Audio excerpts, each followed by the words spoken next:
con nghe thì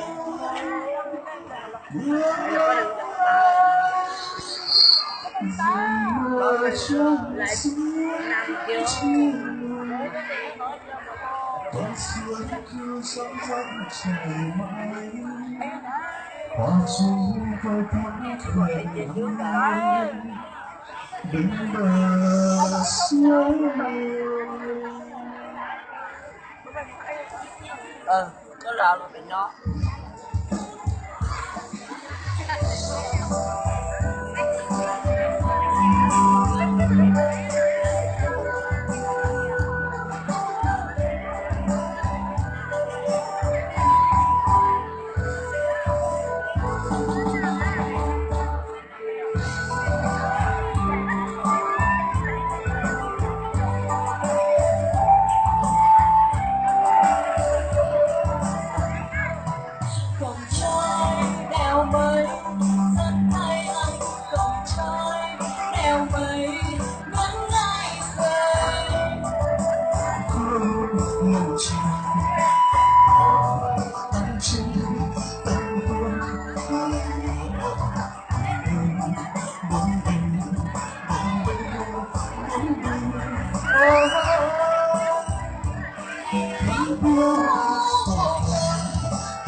bắt được à?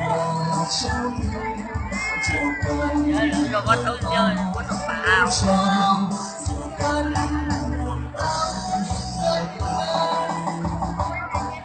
Cô gì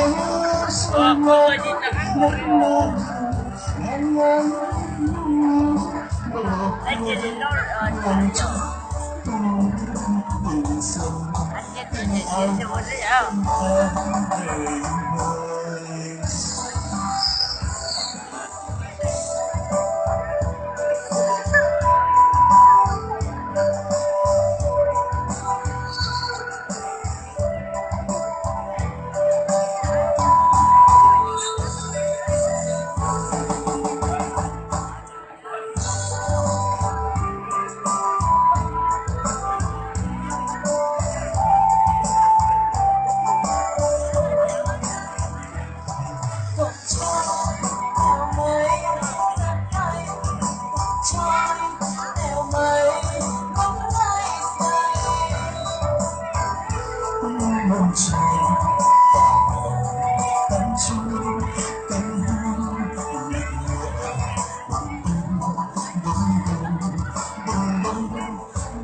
xoay ngất ngất ngây nàng ơi mong nhớ mùa thu mưa trắng hương hồi xuân tình anh đời